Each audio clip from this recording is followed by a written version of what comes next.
আকাশবাণী কলকাতা, স্থানীয় সংবাদ পড়ছি সুদীপ বসু। প্রথমে বিশেষ বিশেষ খবর। নারী নির্যাতন নিয়ে তৃণমূল স্তরে আইনি সচেতনতা বাড়াতে ত্রিস্তরীয় পঞ্চায়েতের নির্বাচিত প্রতিনিধি ও আধিকারিকদের প্রশিক্ষণ দেবে রাজ্য সরকার। তীব্র অপুষ্টিতে ভোগা শিশুদের জন্য 7 জেলায় পুষ্টিকর খাবারের বিশেষ প্যাকেট বিতরণের সিদ্ধান্ত। দল সুপ্রিম কোর্টের রায়ে চাকরি হারানো যোগ্য শিক্ষকদের পাশে রয়েছে বলে রাজ্য বিজেপির সভাপতি শ্রমিক ভট্টাচার্য মন্তব্য করেছেন। চাকরিহারাদের কয়েকজন আজ বিজেপির সল্টলেকের অফিসে তাঁর সঙ্গে সাক্ষাৎ করে। রাজ্যের বিভিন্ন প্রান্তে আজ যথোচিত মর্যাদায় উল্টো রথের উৎসবে মেতেছেন মানুষ। ঘূর্ণাবর্ত এবং মৌসুমী অক্ষরেখার প্রভাবে রাজ্যের বেশ কিছু জেলায় আজ ও আগামীকাল ভারী থেকে অতি ভারী বৃষ্টির পূর্বাভাস। আসছে বিস্তারিত সংবাদে। নারী নির্যাতন নিয়ে তৃণমূল স্তরে আইনি সচেতনতা বাড়াতে ত্রিস্তরীয় পঞ্চায়েতের নির্বাচিত প্রতিনিধি ও আধিকারিকদের প্রশিক্ষণ দিতে চলেছে রাজ্য সরকার। এই প্রশিক্ষণের মাধ্যমে ভারতীয় ন্যায় সংহিতা অনুযায়ী নারীর প্রতি অপরাধ সংক্রান্ত ধারা ও আইনগুলির বিষয়ে তাদের অবগত করানো হবে, যাতে তারা নিজেদের এলাকায় প্রচার চালিয়ে জনসচেতনতা গড়ে তুলতে পারেন। এই উদ্যোগের দায়িত্বে থাকবে পঞ্চায়েত দপ্তরের অধীনস্থ society for training and research on panchayat and rural development. রাজ্যের 22টি জেলাতে প্রশিক্ষণের জন্য রিসোর্স পার্সন নিয়োগের তোড়জোড় শুরু হয়েছে। যারা শিক্ষকতা, প্রশাসন বা সেনাবাহিনীর মতো ক্ষেত্র থেকে এসেছেন এবং যাদের আইন বিষয়ে অভিজ্ঞতা রয়েছে তাদেরই প্রশিক্ষক হিসেবে বাছা হবে।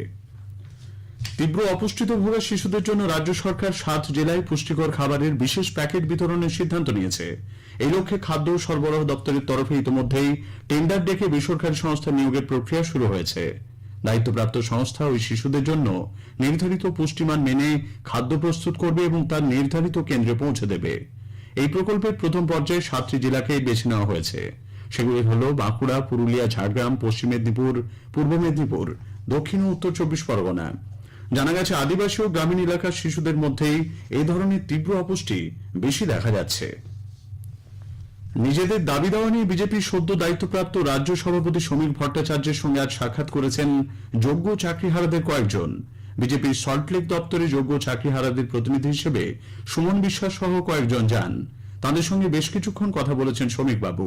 নিজেদের দাবি দেওয়া সম্বলিত নথি তাঁর হাতে তুলে দেন যোগ্য চাকরিহারাদের প্রতিনিধিরা। চাকরিহারা শিক্ষক সুমন বিশ্বাস বলেন, প্রধানমন্ত্রী নরেন্দ্র মোদী রাজ্যে এলে তারা নিজেদের সমস্যার কথা তাঁকে জানাতে চান। যোগ্য চাকরিহারাদের নিয়ে রাজ্য সরকার কোনো পদক্ষেপ করছে না বলেও তাঁর অভিযোগ।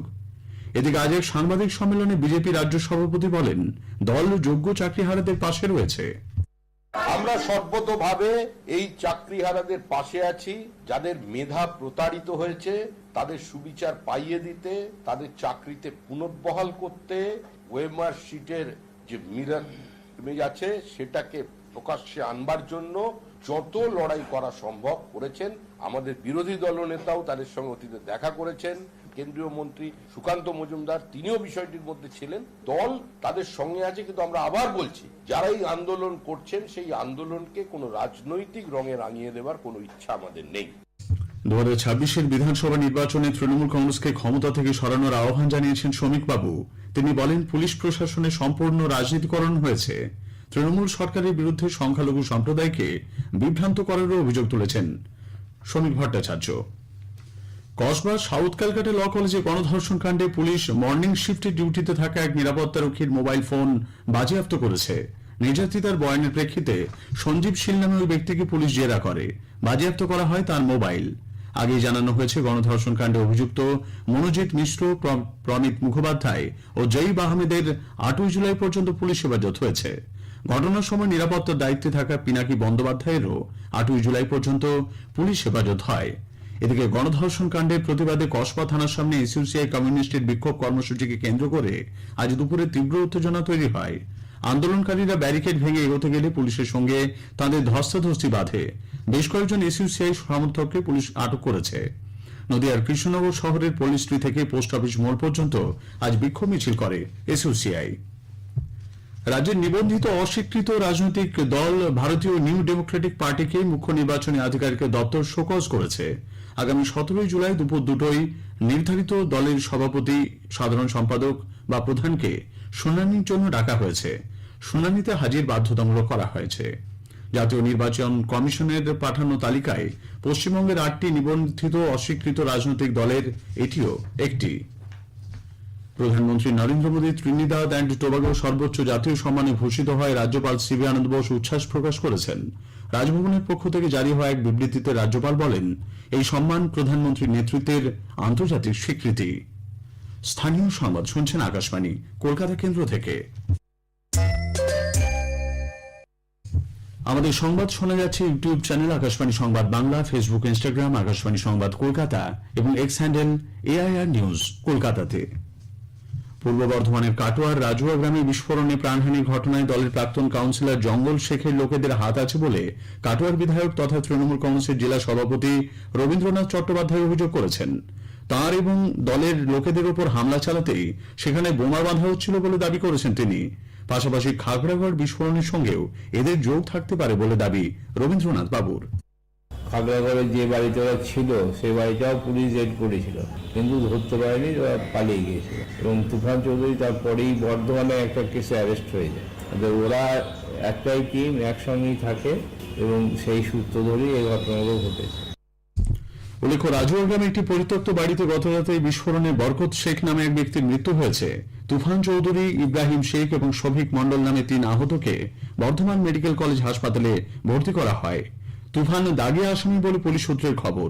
এই ঘটনায় খোকন মণ্ডল সহ 25 জনকে আটক করে জিজ্ঞাসাবাদ করছে পুলিশ। বাড়ির মালিক মন্টু সিং এর সন্ধান চলছে। বিস্ফোরণের তদন্তে ফরেন্সিক বিশেষজ্ঞরা আগামীকাল ওই গ্রামে যাবেন বলে খবর। স্থানীয় বাসিন্দাদের অভিযোগ, বাইরে থেকে দুষ্কৃতীদের এনে ওই বাড়িতে বোমা বাঁধার সময় বিস্ফোরণ হয়। তৃণমূল কংগ্রেসের জামানায় গোটা রাজ্য বোমার কারখানায় পরিণত হয়েছে বলে অভিযোগ করেছেন কংগ্রেস নেতা অধীর রঞ্জন চৌধুরী। তৃণমূলের এবং প্রশাসনের সেখানটায় কোনো নজর নেই এবং নজর না থাকার পাশাপাশি তাদের মদত আছে।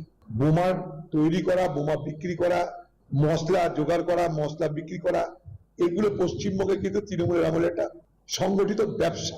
তাই এই ঘটনা ঘটতে থাকবে।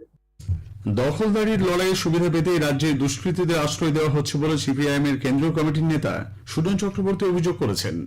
গুলি বোমা বন্দুকের রাজত্ব পশ্চিমবাংলায় নানুর থেকে নিয়ে আসা হয়েছে বোমা বাঁধার লোক। তাহলে বহিরাগত দুষ্কৃতি সব অ্যালাউড, গুলি বোমা বন্দুক সব অ্যালাউড। দখল চাই, বালিঘাটের দখল চাই, আরো কিছুর দখল চাই। দখলদারের লড়াই। অভিযুক্ত যারা তারাও তৃণমূল, তাদের হাতেও তৃণমূলের পতাকা, আর যিনি অভিযোগ করছেন তার হাতেও তৃণমূলের পতাকা। কোচবিহারের তৃণমূল কংগ্রেস নেতা রাজু দেয়ের উপর গুলি চালনার কাণ্ডে কোচবিহার উত্তরের বিজেপি বিধায়ক সুকুমার রায় ছেলে দীপঙ্কর রায় ও গাড়ি চালক উত্তম গুপ্তর 5 দিনের পুলিশ হেফাজত হয়েছে। গতকাল ঝিনাইডাঙ্গার পার্টি অফিস থেকে বাইকে বাড়ি ফেরার সময় স্থানীয় তৃণমূল কংগ্রেস নেতা ও কোচবিহার 2 নম্বর পঞ্চায়েত সমিতির কর্মাধ্যক্ষ রাজু দে গুলিবিদ্ধ হন। উল্টো রথযাত্রায় আজ রাজ্যের বিভিন্ন প্রান্তে সুসজ্জিত শোভাযাত্রায় মূল মন্দিরে ফিরছেন ভগবান জগন্নাথ, বলভদ্র ও সুভদ্রা। পুরীর রথের পাশাপাশি 629 বছরের প্রাচীন ঐতিহ্যবাহী হুগলির মাহেশের রথ, হুগলির গুপ্তিপাড়ার রথ, মহিষাদলের রথ, দীঘার রথ, ইস্কন মায়াপুর সহ রাজ্যের বিভিন্ন স্থানে প্রসিদ্ধ রথ ও জগন্নাথ, বলরাম, সুভদ্রাকে নিয়ে ফিরে আসছে মন্দিরে। মল্ল রাজধানী বাঁকুড়ার বিষ্ণুপুরেও আজ প্রায় 360 বছরের পুরনো ঐতিহ্যবাহী উল্টো রথ অনুষ্ঠিত হয়। আমাদের জেলা সংবাদদাতার একটি প্রতিবেদন। আজ উল্টো রথ। উল্টো রথকে কেন্দ্র করে উৎসবে মেতেছে বাঁকুড়া ও বিষ্ণুপুর। বিষ্ণুপুরের ঐতিহ্যবাহী প্রাচীন রীতি মেনে 8 পাড়া ও 11 পাড়ার এঁড়ে গরু ও গরুরের মধ্যে প্রতীকী লড়াই ঘিরে উন্মাদনা মল্ল রাজধানী বিষ্ণুপুরে। এই উৎসবের স্বাদ নিতে বিষ্ণুপুরে ভিড় জমেছে হাজার হাজার মানুষের। সন্ধে নামতে সুসজ্জিত চৌডলে সওয়ার হয়ে নগর পরিক্রমা। 11 পাড়ার রথে রাধা মদন গোপাল জিউ এবং 8 পাড়ার রথে রাধালাল কৃষ্ণ রায় গোবিন্দ জিউ। উল্টো রথে বিষ্ণুপুর একেবারে জমজমাট। রথ ঘিরে সারা শহরে নিরাপত্তা ব্যবস্থাও কড়াকড়ি। অপরদিকে ইসকন পরিচালিত লালবাজার শ্রী শ্রী হরে কৃষ্ণ নামহট্ট সংঘের উল্টো রথ ঘিরে বাঁকুড়া শহরের রাস্তায় মানুষের ঢল নামে। প্রভু জগন্নাথ দেবের রথের রশিতে টান দিতে ভিড় ভক্তদের। এছাড়াও জেলার বিভিন্ন প্রান্তে উল্টো রথ ঘিরে সাজো সাজো রব। বাঁকুড়া থেকে দেবাশিস মৌলিক, আকাশবাণী সংবাদ। স্বাধীনতা সংগ্রামী বারিন ঘোষের আজ 145তম জন্মবার্ষিকী। বিপ্লবী বারিন ঘোষ আলিপুর বোমা ষড়যন্ত্র মামলায় যুক্ত ছিলেন। এই মামলায় দোষী সাব্যস্ত হওয়ার পর বারিন ঘোষকে প্রথমে প্রাণদণ্ড দেওয়া হলেও পরে তাকে আন্দামান জেলে দ্বীপান্তরে পাঠানো হয়। গাঙ্গেয় পশ্চিমবঙ্গের উপর থাকা ঘূর্ণাবর্ত আগামী 24 ঘন্টায় নিম্নচাপ অঞ্চলে পরিণত হওয়ার সম্ভাবনা। পাশাপাশি মৌসুমী অক্ষরেখা সক্রিয় থাকায় আজও আগামীকাল রাজ্যের বেশ কিছু জেলায় ভারী থেকে অতি ভারী বৃষ্টির সম্ভাবনা রয়েছে। শেষ করার আগে স্থানীয় সংবাদের বিশেষ কিছু অংশ আরও একবার। নারী নির্যাতন নিয়ে তৃণমূল স্তরে আইনি সচেতনতা বাড়াতে ত্রিস্তরীয় পঞ্চায়েতে নির্বাচিত প্রতিনিধি ও আধিকারিকদের প্রশিক্ষণ দেবে রাজ্য সরকার। রাজ্যের বিভিন্ন প্রান্তে আজ যথোচিত মর্যাদায় উল্টো রথের উৎসবে মেতেছেন মানুষ। স্থানীয় সংবাদ শেষ হলো। এরপর খেলার খবর 8টা বেজে 10 মিনিটে।